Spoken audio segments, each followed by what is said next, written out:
We're back. We've got some major breaking health news just into us now. The FDA approving an at-home nasal spray for use at home, obviously. The first of its kind move from the FDA means people will be able to get the potentially life-saving vaccine outside of a doctor's office or a pharmacy.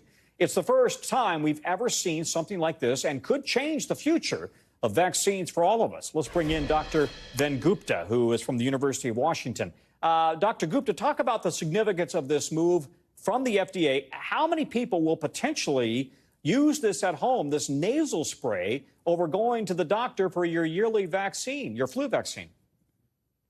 Well, Tom, I think time's going to tell, but this might be the future to your tee-up.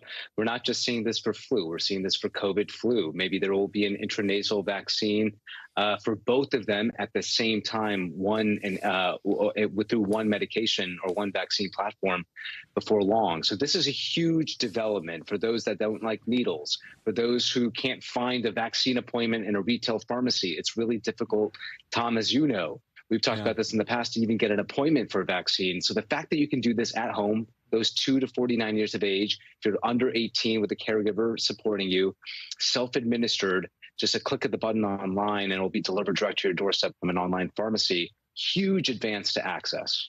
And a nasal spray for COVID is still in the works. If that gets approved also, could we see any at-home spray for COVID and a whole lot of other vaccines down the road? Absolutely. And so for respiratory viruses, this is going to be the clear application, especially because you're going to provide, Tom, protection where these viruses enter the body, in the nasal passages, in the throat.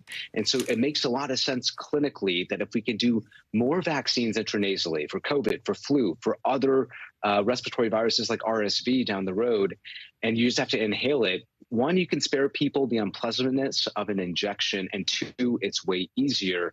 The fact is, a pharmacist can prescribe a lot of these vaccines now, this flu mist. This has long existed, but access here is the point. This is insurance covered. The vaccine has existed in this form for a very long time. Now we're just allowing people to do it in the comfort of their own home, self-administered. Okay, but is it safe for people to self-administer? In other words, I got to tell you, I'm one of those guys, you know, with Afrin. They say only 2 squirts, and I'm doing like 4. Is there a risk? No, I'm serious. Is there a risk of maybe, you know, putting too much of a vaccine in your nose?